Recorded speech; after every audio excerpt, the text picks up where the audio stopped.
ఈ విధంగా అనేక అక్రమాలు ఈరోజు రాజధాని ప్రాంతంలో జరిగాయి కాబట్టి ఈరోజు మేము సిబిఐ ఎంక్వైరీ డిమాండ్ చేస్తున్నాం. రాజశేఖర రెడ్డి గారు ముఖ్యమంత్రిగా ఉన్నప్పుడు వోక్స్ వ్యాగన్ వివాదం వస్తే ఆ రోజు చంద్రబాబు నాయుడు గారు సిబిఐ ఎంక్వైరీ కోరారు, రాజశేఖర రెడ్డి గారు సిబిఐ ఎంక్వైరీ జరిగింది. అట్లానే ఔటర్ రింగ్ రోడ్డు మీద ఆ రోజు ప్రధాన ప్రతిపక్షంలో చంద్రబాబు నాయుడు గారు సిబిఐ ఎంక్వైరీ అడిగితే ఆ రోజు రాజశేఖర రెడ్డి గారు వేశారు. అదేవిధంగా ఈరోజు రాజధానిలో ఒక అవినీతి జరిగిందని ఆరోపిస్తుంటే ఎందుకు మీరు వెనకాడుతున్నారు, ఎందుకు మీరు భయపడుతున్నారు అని చెప్పి ఈరోజు వైఎస్ఆర్ కాంగ్రెస్ పార్టీ మరి ఈరోజు డిమాండ్ చేస్తుంది. అట్లానే మరి పోలవరం విషయంలో ఈరోజు క్లియర్గా 27 కోట్ల పన్ని ఎన్హాన్స్ చేసి 74 కోట్ల రూపాయలకి ఈరోజు వేరే కాంట్రాక్టర్కి ఇవ్వడం జరిగింది. ఎందుకు జరిగిందని వైఎస్ఆర్ కాంగ్రెస్ పార్టీ అట్లానే బీజేపీ సభ్యుడైన రామకృష్ణరాజు ఇద్దరం కూడా అడగడం జరిగింది. మంత్రి గారు ఎటువంటి సమాధానం చెప్పకుండా దాన్ని దాటవేసి తప్పించుకోవడం జరిగింది. అట్లానే పోలవరం పనుల్లో కాంట్రాక్టర్కి ఎన్హాన్స్ చేసి కాంట్రాక్టర్ పనులు చేయకపోయినా ఎన్హాన్స్ చేసి కాంట్రాక్టర్కి ఈరోజు ఎన్హాన్స్మెంటు అట్లానే సబ్ లీజ్కి ఇచ్చుకోవడానికి క్యాబినెట్ జీవో పాస్ చేసింది. దీని మీద కూడా ఈరోజు జగన్మోహన్ రెడ్డి గారు క్యాబినెట్లో జరిగిన మీటింగ్ తాలూకా డాక్యుమెంట్లు కూడా ఈరోజు అసెంబ్లీలో రిలీజ్ చేయడం జరిగింది. దీనికి సమాధానం చెప్పట్లేదు. ఈరోజు పోలవరం ప్రాజెక్ట్ని కేంద్రానికి అప్పగిస్తామని చెప్పి ఈరోజు ముఖ్యమంత్రి గారు కావాలంటే కేంద్రానికి ఇస్తామని చెప్పి ప్రకటించడం జరిగింది. మరి అనౌన్స్మెంట్ జరగకముందే కేంద్రానికి ఇవ్వచ్చు కదా అని చెప్పి ఈరోజు ప్రశ్నిస్తున్నాం. మీ సొంత కాంట్రాక్టర్లకి మీ యొక్క మరి మనుషులకి ఈరోజు కాంట్రాక్ట్ పనులు ఇచ్చుకొని ఇవాళ అంతా అయిపోయిన తర్వాత కావాలంటే పోలవరం కేంద్రానికి ఇస్తామని చెప్పి ఈరోజు పేర్కొనడం జరిగింది. ఈరోజు అసెంబ్లీ జరిగిన తీరు చాలా బాధాకరం. ఏకైక ప్రతిపక్ష నాయకుడు ఒక్కడైనా సరే సమర్థవంతంగా ఎదుర్కొని ఈరోజు ప్రధాన ప్రతిపక్ష పార్టీ యొక్క మరి విలువల్ని వాటి యొక్క అనుమానాలని ఈరోజు అసెంబ్లీలో మరి మున్ముందుంచాడు. తప్పకుండా దీని మీద సిబిఐ ఎంక్వైరీ జరగాలని చెప్పి మేము డిమాండ్ చేస్తున్నాం. మీడియాకు నమస్కారం. ఈరోజు జరిగిన శాసనసభ చర్చలు కానీ ఈ వాదోపవాదనలు కానీ చూస్తుంటే కొత్తగా ఎన్నికైన మాకు చాలా ఆశ్చర్యం వేస్తుంది. ఇంతకుముందు ఎంత సజావుగా జరిగేది, ఇప్పుడు అన్నీ కూడా ఎంతసేపు కూడా ప్రతిపక్ష నాయకుని ఆయన పైనే దాడి చేయడమే జరుగుతూ ఉంది. టైం ఇవ్వడం లేదు, ఒక మైక్ ఇవ్వడం లేదు. మైక్ ఇస్తేనే వేరే వాళ్ళు కావాల్సి మంచి సబ్జెక్ట్ వచ్చినప్పుడు బాగా మాట్లాడుతున్నప్పుడు మైక్ను కట్ చేసి వేరే వాళ్ళకి ఇవ్వడం జరుగుతూ ఉంది. మినిస్టర్ కావచ్చు, లేకుంటే ఫ్లోర్ లీడర్ కావచ్చు. ఆ విధంగా ఆయన డిస్టర్బ్ చేస్తూ ఇచ్చిన సబ్జెక్టును సరిగ్గా మాట్లాడనీయకుండా ఆయనను అడ్డుకుంటడము చాలా దారుణం అని కూడా మేమంతా గమనిస్తున్నాము, మీరు కూడా గమనిస్తున్నారు. ముఖ్యంగా ఈ యొక్క రాజధాని విషయంలోకి వచ్చేవరకే రాజధాని ఎక్కడ అనేది డిక్లేర్ చేయకుండా 2014 ఆగస్టు నెల సెప్టెంబర్ నెలలోనే ఒప్పందించడం జరిగింది. వాళ్ళ మిగతా అక్కడ ఉన్న రియల్ ఎస్టేటు వాళ్లకు ఎక్కడంటే నూజివీడు ఏరియాలో కానీ లేకుంటే నాగార్జున యూనివర్సిటీ ఏరియాలో కానీ మేము క్యాపిటల్ కడతామని చెప్పేతాలకే ప్రజలంతా ఈ యొక్క రియల్ ఎస్టేటు వ్యాపారస్తులంతా అక్కడ పోయి బాగా భూములు కొనడం జరిగింది. భూములు కొన్న తర్వాత అక్కడ బాగా ఇంక్రీజ్ అయిపోయిన తర్వాత ఇక్కడ ఉన్నదని తెలియనప్పుడు అప్పుడు ఇక్కడ ఈ మంగళగిరి ఏరియా కానీ లేకుంటే గుంటూరు ఏరియాలో రాజధాని కట్టడం జరుగుతుందని 2014 డిసెంబర్ 28వ తారీఖున చంద్రబాబు నాయుడు ప్రకటించినప్పటికల్లా అక్కడ బాగా పెరిగిపోయినాయి, ఇక్కడ తక్కువ ఉన్నాయి. కాబట్టి ఈయన యొక్క టీడీపీ నాయకులు అయితేనేమి, లీడర్లు అయితేనేమి, మంత్రులు అయితేనేమి అప్పుడు మేల్కొని బాగా కావాల్సినంత సుమారుగా 5,000 ఎకరాలను వాళ్ళు బినామీ పేర్లతో కొనడం జరిగింది. కాబట్టి దీన్ని బట్టి మనం చూస్తే ఏమవుతుందంటే రాజధానికి సుమారుగా ఈరోజు అంటున్నాడు 54,000 ఎకరాలు కొన్నామని. రాజధానికి అంత భూమి అవసరమా? ఇప్పుడు మనకున్న హైదరాబాద్లో అయితే కేవలం 2,000 ఎకరాలకు పైన లేదు. కానీ ఈయన ఏం చేయదలుచుకున్నాడు ఈ భూమినంతా అంటే చివరకు రియల్ ఎస్టేట్ వ్యాపారం చేయదలుచుకున్నాడని అందరికీ అర్థమైపోయింది. భూములు ఇచ్చిన రైతులు కూడా మోసపోయినామనుకుంటున్నారు. వాళ్ళకి ఇంతవరకు అయితే ఏదైతే 1 ఎకరా ఇచ్చిన వాళ్లకు 1000 చదరపు గజాలు ఇస్తానన్నాడో అది కూడా ఇవ్వలేదు.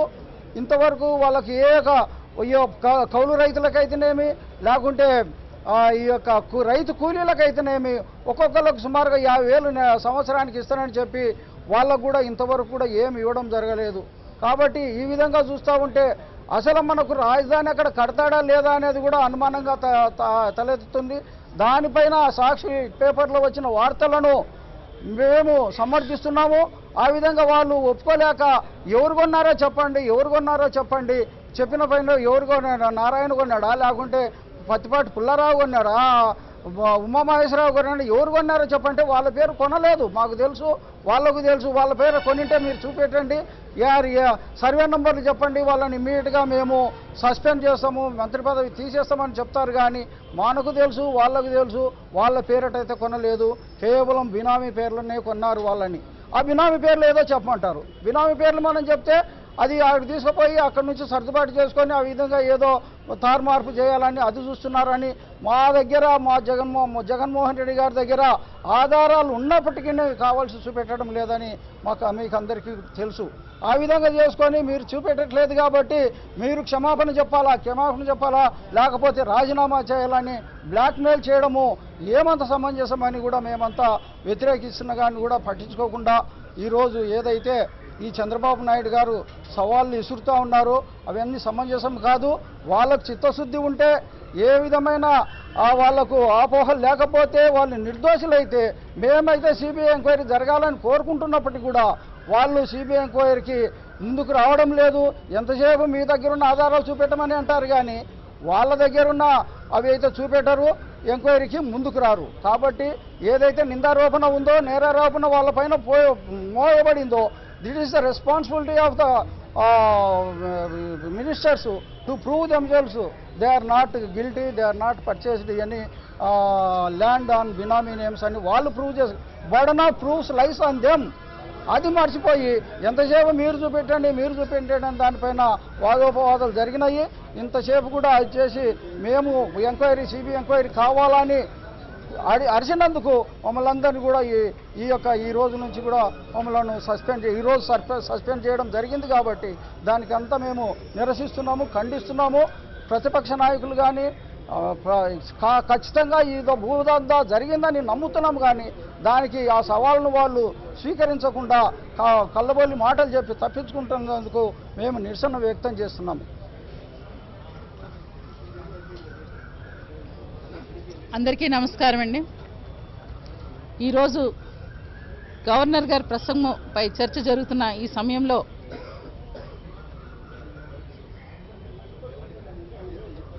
అధికార పార్టీ అయినటువంటి తెలుగుదేశం మంత్రులు, ఎమ్మెల్యేలు సభలో వాళ్ళు మాట్లాడిన తీరు, ప్రవర్తించిన తీరు ప్రజలంతా ఈరోజు చూస్తూ ఉన్నారు.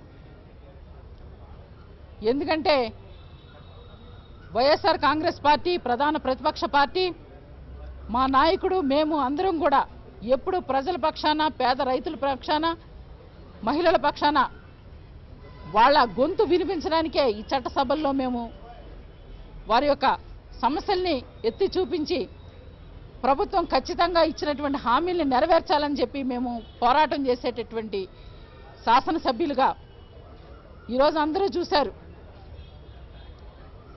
గవర్నర్ గారి ప్రసంగం నిమిత్తమై వైఎస్ఆర్ కాంగ్రెస్ పార్టీకి గంటన్నర సమయం కేటాయిస్తే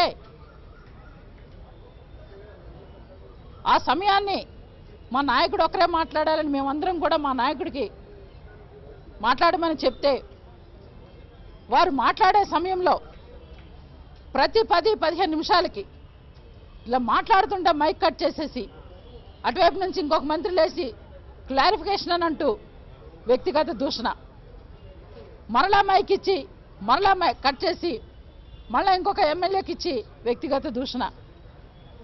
అసలు ఇలా నిజంగా నూతనంగా ఎన్నిక కాబడి శాసనసభ చట్టసభలకు వచ్చి ఏదైతే ప్రజల వాణి ఉందో మేము వినిపించాలనుకున్నటువంటి మా బోటి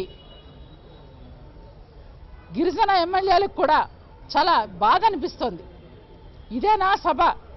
అసలు మనం ప్రజాస్వామ్య పాలనలో ఉన్నామా లేదంటే నియంత పాలనలో ఉన్నామా అని ఇప్పుడు అనిపిస్తుంది. కేవలం చంద్రబాబు నాయుడు నియంత పాలనలో ఇప్పుడు నడుస్తోంది. ఎందుకంటే రాజధాని భూముల గురించి వారు చేసినటువంటి దందా గురించి ఈరోజు చర్చిస్తున్నప్పుడు మా నాయకుడు సిబిఐ ఎంక్వైరీ పెట్టాలని చెప్పినప్పుడు మీరందరూ చూశారు చంద్రబాబు నాయుడు గారు ఎంత ఫ్రస్ట్రేషన్తో మాట్లాడారు. మీరు కొత్తగా వచ్చినటువంటి ఎమ్మెల్యేలు తమాషాలు చేస్తున్నారని అంటే నేను వారు పెద్దవారు 35 ఏళ్ల ఇండస్ట్రీ వారికి నేను ఒకటే చెప్తున్నాను, అంత అనుభవం ఉన్నటువంటి మీరు ఈరోజు ప్రధాన ప్రతిపక్షమైనటువంటి దాంట్లో ఉన్నటువంటి శాసనసభ్యులు, అందులో ముఖ్యంగా మహిళా ఎమ్మెల్యేలు కూడా ఉన్నాం. గతంలో కూడా మమ్మల్ని కించపరిచినట్టుగానే గిరిజన ఎమ్మెల్యేలు ఉన్నాం, మమ్మల్ని కించపరిచినట్టుగానే ఆయన మమ్మల్ని అవమానపరిచినట్టుగానే మేము భావిస్తున్నాం. మరి ఇంత చరిత్ర ఇంత అనుభవం ఉన్నటువంటి మీరు ఈరోజు ఒక ఆరోపణ జరిగినప్పుడు ఎందుకు దాని నుంచి భయపడిపోతున్నారని చెప్పేసి మిమ్మల్ని ప్రశ్నిస్తున్నాం. గతంలో కూడా ఓటుకు నోటు కేసులో ఇలాగే ప్రతిపక్షం గట్టిగా నిగ్గు తెలిస్తే ఆ రోజు కూడా సభ నుంచి పలాయనం చేశారు. అదే పరిస్థితి ఈ రోజు కూడా. ఇంకా ఎప్పుడైతే మేము సిబిఐ ఎంక్వైరీ జరగాలని చెప్పి మేము ప్రొటెస్ట్ చేస్తున్నామో సభ నుంచి వెంటనే పలాయనం చేశారు చంద్రబాబు నాయుడు గారు. మరి ఇలాంటి పరిస్థితుల్లో అంటే మేము ఏదైనా సరే మా యొక్క హక్కు ప్రొటెస్ట్ చేసుకునేటటువంటిది మా రైటు.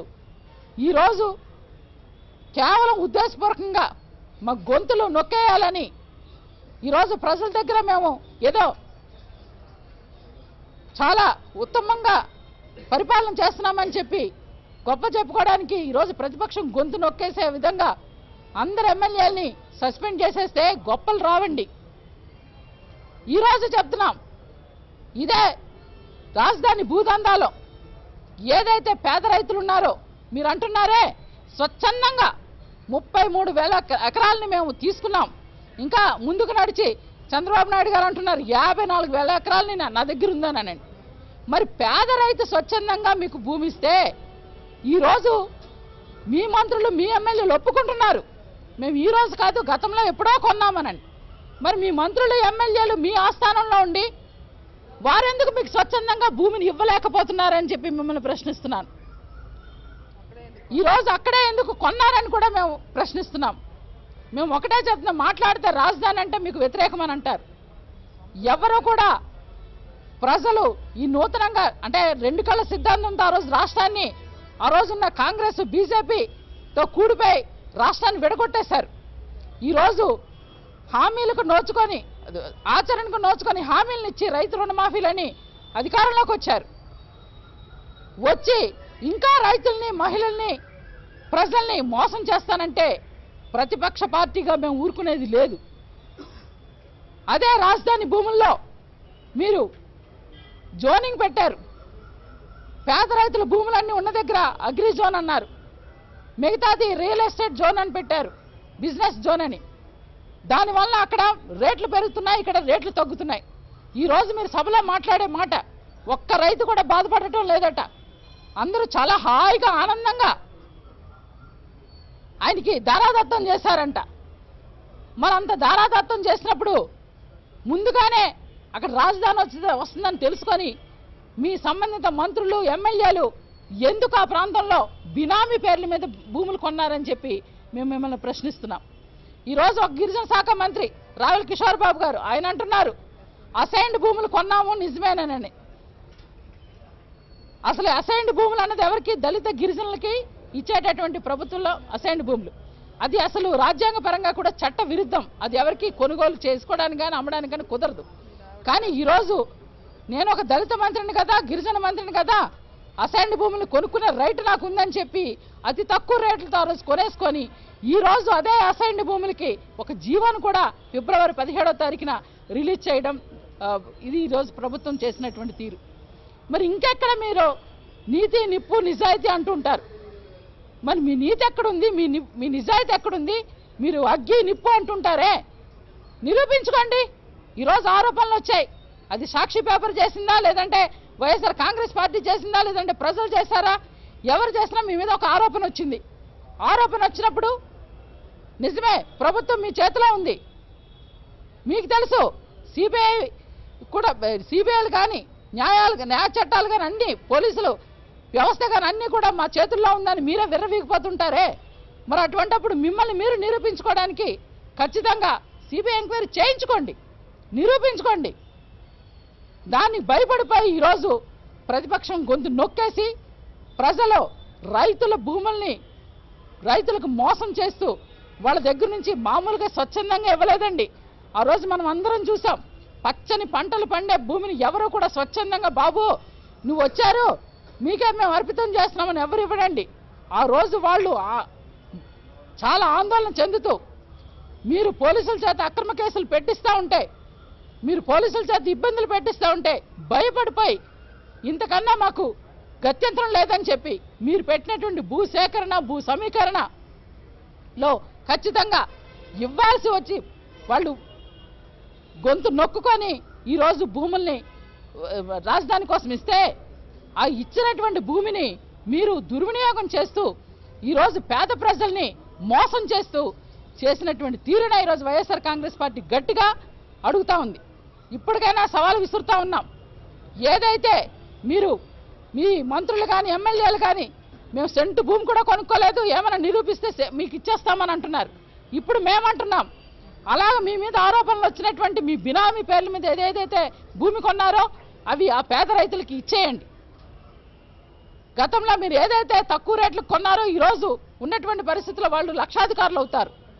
అంతేగాని ఏదో మసిపూసి మారేడుక చేసి ఈరోజు మొత్తం ప్రపంచాన్ని మేము ఏలేస్తున్నాం, మాదే అధికారం, ప్రజలు మమ్మల్ని కిరీటం కూర్చోబెట్టారంటే గత చరిత్రలన్నీ చూసాం. ఇదే కాంగ్రెస్ పార్టీని ఆ రోజు విర్రవీగిపోయి మొత్తం ఆంధ్రులంతా కూడా జై సమైకాంధ్ర ఉద్యమం చేస్తూ రాష్ట్రాన్ని విడగొట్టొద్దని ఎంత మొత్తుకున్నా ఆ రోజు కాంగ్రెస్ బీజేపీ రెండు కల సిద్ధాంతమైన మీరు అందరూ కలిపి పార్లమెంటు సాక్షిగా విడదీసేశారు.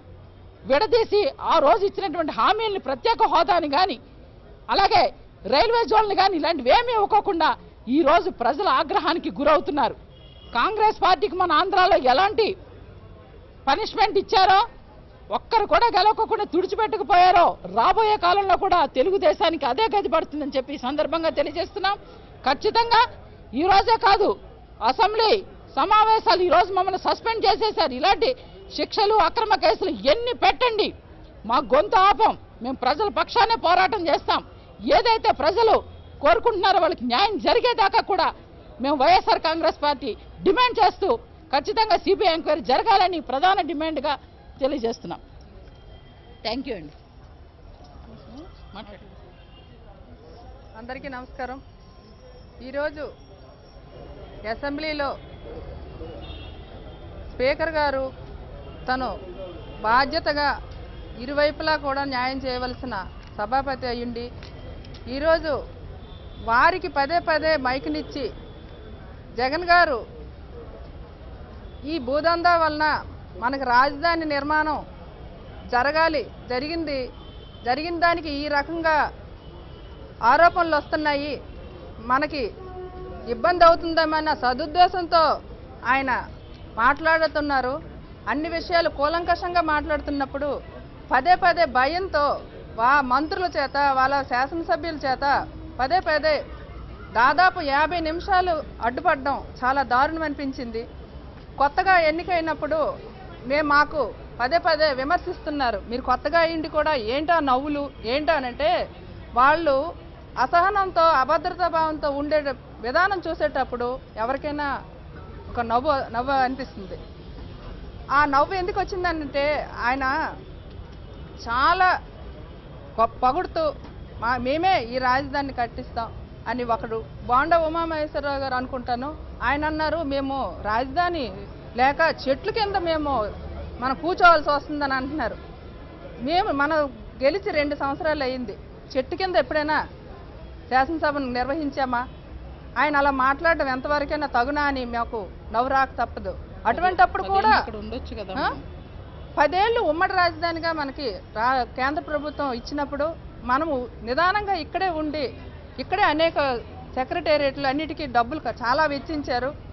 100 కోట్లు వెచ్చించి సెక్రటేరియట్లో వాస్తు అనేసి కొంత ఖర్చు పెట్టారని జగన్ గారు చెప్పడం జరిగింది. ఇటువంటి ఖర్చులు పెడుతూ ఇక్కడ 10 ఏళ్ళు ఉంటూ అక్కడ మనం రాజధానిని నిర్మించుకోవడానికి కేంద్ర ప్రభుత్వం సాయం చేస్తూ, అలాగే పోలవరం ప్రాజెక్టుకు కూడా కేంద్ర ప్రభుత్వమే సాయం చేస్తానంటుంటే కూడా అది నా పనిగా అని అనుకోవడం కూడా చెప్పుకుంటున్నారని కూడా జగన్ గారు చెప్పడం జరిగింది.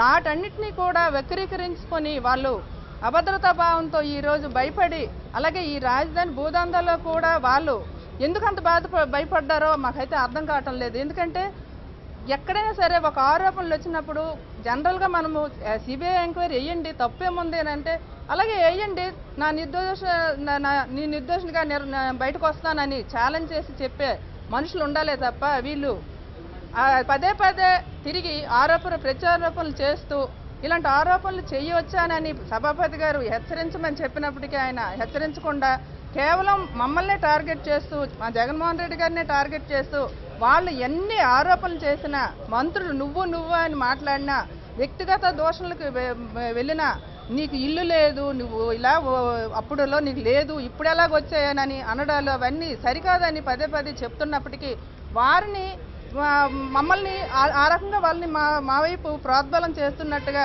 ఈరోజు సభాపతి గారు తీరు మాకు అలాగ అనిపించింది. చాలా బాధాకరం. ఎందుకంటే ఎవరికైనా సరే సర్ది చెప్పే పరిస్థితి అక్కడ ఉండాలి శాసనసభలో. మేము కొత్త వాళ్ళమని మాకనేటప్పుడు మా లిమిట్స్లో మేము ఉండేటప్పుడు వాళ్ళకి అదే పనిగా నువ్వు అని మాట్లాడుతూ వ్యక్తిగతంగా వెళ్తున్నప్పుడు కూడా సభాపతి గారు అడ్డుకోకపోవడం చాలా విచారకరం. అయితే మేము న్యాయబద్ధంగా లాస్ట్లోనే మేము అడిగాము, సిబిఐ ఎంక్వైరీ వేయండి అని అడగడం జరిగింది. దానికి మమ్మల్ని ఈరోజు సస్పెండ్ చేశారంటే అసలు ఎంత భయపడుతున్నారో అంటే వాళ్ళకి నిజాలన్నీ తెలిసిపోయేవి, బయట ప్రపంచాన్ని తెలిసాయి. ప్రజలందరూ ఎప్పటి నుంచో అనుకుంటున్నవి ఈరోజు పేపర్ల ద్వారా అయితేనేమి వాళ్ళు మొత్తం అక్కడున్న సాక్ష్యాధారాలతో వచ్చినప్పుడు ఎవరైనా అనుమానించక మానదు. అలాంటివంటప్పుడు మీరు ఎందుకు భయపడుతున్నారు? సిబిఐ ఎంక్వైరీని కోరండి. రాజధాని నిర్మాణం ఎప్పటికీ ఆగిపోదు. మనం ఒక నిర్మాణం చేద్దామని ఒక సంకల్పం పెట్టుకున్నాక అది ఈ రోజు కాకపోతే రేపైనా అవుతుంది. మనకు 10 ఏళ్ళు ఉమ్మడి రాజధానికి ఉంది. ఎక్కడుంటూనే మనం మన తాలూకా వనరులను పోగేసుకొని కేంద్ర ప్రభుత్వం సహాయాన్ని కోరి, అలాగే ఎంతోమంది ఇక్కడ పెట్టుబడులు పెట్టడానికి కోరుకొని చెయ్యొచ్చు అని అన్నదే మేము కొత్తగా ఎన్నికైన శాసనసభ్యుల్లో కూడా అందరిలో భావన ఉన్నప్పటికీ దాన్ని ఎంత వేగంగా ఈ రియల్ ఎస్టేటు అని వాళ్ళ తాలూకా అనుకూలమైన వ్యక్తులకి పెట్టారనేది ఈరోజు ఎక్కడ నిజాలు బయటపడిపోతాయో నన్ను బాధతో ఈరోజు మమ్మల్ని ఈ రకంగా సస్పెండ్ చేస్తూ జగన్ గారిని ఒక్కడిని చేసి జగన్ గారిని ఎలాగ ఇబ్బంది పెట్టడం, అందరూ మూకుమ్మడిగా దాడి చేయడం అనేది ఎంతమాత్రం తగదు. కాబట్టి దీన్ని ప్రజలందరూ గుర్తిస్తున్నారు. ఇటువంటి శాసనసభలో ఈ రకంగా ఈరోజు చాలా బాధాకరంగా అనిపిస్తుంది. కాబట్టి ఇటువంటి చర్యలు ఎప్పుడూ లేకుండా రాజధాని నిర్మాణంలోన మాకు ఎటువంటి అభ్యంతరాలు లేవు. రాజధాని కావాలని ప్రతి ఒక్కరు కోరుకుంటారు. దానికి ఈ రకంగా ఏదో మేము అసత్యాలు చెప్పామని అనుకోవద్దు. అది సత్యాలు నిరూపించుకునే బాధ్యత మీ ప్రభుత్వానికి ఉందని మీ ద్వారా తెలియజేసుకుంటున్నాను. Thank you.